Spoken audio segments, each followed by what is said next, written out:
मलाई थुप्रो साथीहरूले सोधेकै गर्नुहुन्छ क्या यो के भन्छ पुरानो फोटो होइन अथवा धेरै पहिलेको फोटोहरू साइज उडिसकेका हुन्छन् होइन त्यो साइज उडिसकेको फोटोलाई चाहिँ कसरी साइज बढाउने होइन भनेर चाहिँ साथीहरूले सोधिरहेको हुन्छ।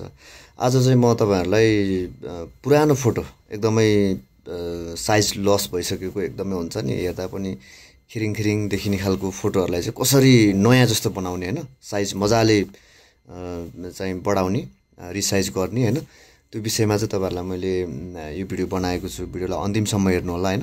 मलाई फलो गर्नु भएको छैन भने फलो पनि गर्नु होला। म यस्तै टाइपको भिडियोहरू चाहिँ तपाईँहरूलाई अपलोड गरिरहेको हुन्छु। त के लाग्छ होइन यसो के भन्छ कुनै कुराहरू चाहिँ कमेन्ट गर्दा पनि हुन्छ। मैले जानेको कुराहरू तपाईँलाई सेयर गर्ने कोसिस गर्नेछु। ल अब भने म स्क्रिन सेयर गर्न चाहन्छु होइन। स्क्रिनमा एकदम ध्यान दिएर हेर्नु होला है त। ल हजुरहरूलाई मैले मेरो मोबाइल स्क्रिनमा लिएर आइसकेको छु। एउटा पुरानो फोटो साइज नभएको फोटोलाई चाहिँ म रेमिनी गरेर चाहिँ न्यू क्वालिटी गरेर हजुरलाई देखाउँछु। हजुरहरूले पनि त्यसरी नै आफ्नो पुरानो फोटोहरूलाई चाहिँ रेमिनी मार्फत चाहिँ एकदम नयाँ बनाउन सक्नुहुन्छ है त। एकदम फोटो क्लिन पनि हुन्छ, सफा पनि हुन्छ है त। ल म एउटा फोटोलाई क्लिक गर्छु। ल यो फोटो चाहिँ मेरो 9-10 वर्ष अगाडिको फोटो है। हाम्रो चर्चित गायिका हुनुहुन्छ देवी घरती दिदी र मेरो फोटो चाहिँ 9-10 वर्ष अगाडि हामीले खिचेको थियो चाहिँ। अनि यो फोटो चाहिँ अहिले मैले फेसबुकबाट डाउनलोड गर्दाखेरि चाहिँ हेर्नु त कस्तो क्वालिटी एकदमै लस देखिन्छ होइन, नराम्रो देखिन्छ नि त। मान्छे त बरु राम्रै हो कि जस्तो नि लाग्छ। अब यसलाई चाहिँ रेमिनी गरिसके पछाडि चाहिँ कस्तो देखिन्छ त भन्ने विषयमा चाहिँ म हजुरहरूलाई रेमिनीतिरै लगेर चाहिँ देखाउन चाहन्छु है त। ल म ब्याक गर्छु। सर्वप्रथम हामीले चाहिँ रेमिनी डाउनलोड गर्नुपर्ने हुन्छ। एन्ड्रोइडबाट हो भने चाहिँ प्ले स्टोरबाट गर्नुपर्ने हुन्छ भने आइफोनबाट हो भने चाहिँ तपाईँले एप स्टोरमा गएर चाहिँ रेमिनी डाउनलोड गर्नुपर्ने हुन्छ। रेमिनी चाहिँ मैले पहिले नै डाउनलोड गरिसकेको छु। यहाँ माथि हेर्न सक्नुहुन्छ राइट साइडमा REMINI रेमिनी भनेर हजुरहरूले देख्नु भएको छ। अब रेमिनीमा गएर चाहिँ अब हामीले कसरी गर्ने भन्ने विषयमा चाहिँ म तपाईँलाई जानकारी दिनेछु। भिडियोलाई अन्तिमसम्म हेर्नु होला। र हामीले रेमिनी युज गर्ने बेलामा चाहिँ एडभर्टाइजहरू अथवा एडहरू चाहिँ बजेकै गर्छ होइन। त्यो एडभर्टाइजहरूलाई चाहिँ म स्पिड गर्छु अथवा काट्छु।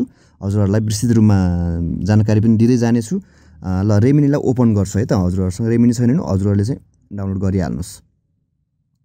रेमिनीलाई ओपन गरेँ।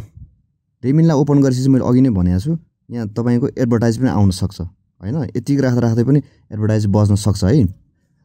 ल अघि हामीले चाहिँ कुन फोटो भनेको थियो भने देवी दिदीसँग बसेको फोटो थियो होइन। यो फोटो थियो। यसलाई क्लिक गर्नु ल। हजुरहरूले कुन फोटोलाई गर्न लाग्नु भएको छ त्यसलाई क्लिक गर्नु। फोटोलाई मैले क्लिक गरेँ है।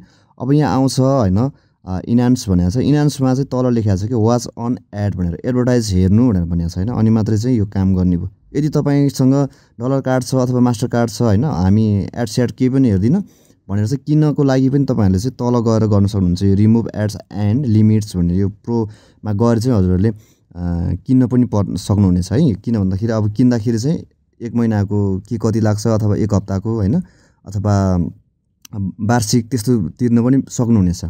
अब हामीसँग चाहिँ सबैजनासँग डलर कार्ड हुँदैन, मास्टर कार्ड हुँदैन। त्यो भएको कारणले गर्दाखेरि चाहिँ हामीले माथिबाटै गर्नुपर्ने हुन्छ, इन्हान्सबाटै गर्नुपर्ने हुन्छ। बरु एकछिन एड हेरिदिने है। तर म एडलाई चाहिँ स्पिड गरे पनि अथवा काट्छु है। ल इन्हान्समा क्लिक गरेँ ल। मैले त्यहाँ भिडियोहरू कट गरेको छु होइन। किनभने अब अर्काको एडभर्टाइज कहाँ मैले चाहिँ सो गरिराख्नु यहाँ होइन। ल साथीहरू अब यो चाहिँ सेभ भइसकेको छ होइन। यो चाहिँ सेभ भइसकेको छ। अब म ग्यालरीमा गएर हजुरलाई देखाउँछु अथवा फोटो छ कि ग्यालरी छ हजुरहरूको त्यहाँ गएर हेर्न सक्नुहुन्छ। म फुल्ली रूपमा ब्याक गर्छु। ब्याक गरिसके पछाडि भनेको हाम्रो फोटोज छ यहाँ होइन। फोटोजमा अघिको जुन ओरिजिनल फोटो चाहिँ यो है मित्रहरू है।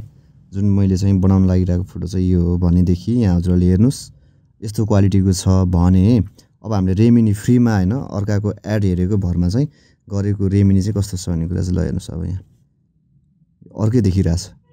हजुरले धेरै डिफ्रेन्ट पाउनुभयो होला होइन। तपाईँहरूले यसरी नै गर्नु सक्नुहुन्छ होइन। जस्तै अब पुरानो उहिले खिचेको बाजी बोजैको फोटोहरू होइन, बुवा आमाको फोटोहरू अब अथवा साथीभाइसँग त्यो सम्झनाको लागि धेरै पहिला खिचेको फोटोहरू छ भनेदेखि त्यो फोटोहरू चाहिँ क्वालिटी छैन अथवा तपाईँले फ्रेमबाट खिच्नु भएको छ, कुनै फोटोले खिचेको छ होइन, क्यामेराले खिचेको छ, त्यसरी गर्नुभएको फोटोहरूलाई पनि यसरी रेमिनी गर्नुभयो भने चाहिँ एकदम बवाल आउँछ होइन। यसरी चाहिँ हजुरहरूले मस्तले गर्नु सक्नुहुन्छ है मित्रहरू। आजको भिडियोमा चाहिँ मैले पुरानो फोटो साइज हराइसकेको साइज लस भइसकेको फोटोलाई चाहिँ कसरी रिसाइज गर्ने कसरी न्यू क्वालिटी बनाउने भन्ने विषयमा चाहिँ भिडियो बनाएको थिएँ। यस्तै सन्दर्भको भिडियोहरू म लिएर आउने कोसिस गर्नेछु। तपाईँहरू मसँग जोडिँदै गर्नुहोला, मेरो भिडियोहरू झिझ्यात नमानिकन हेर्दै गर्नुहोला है।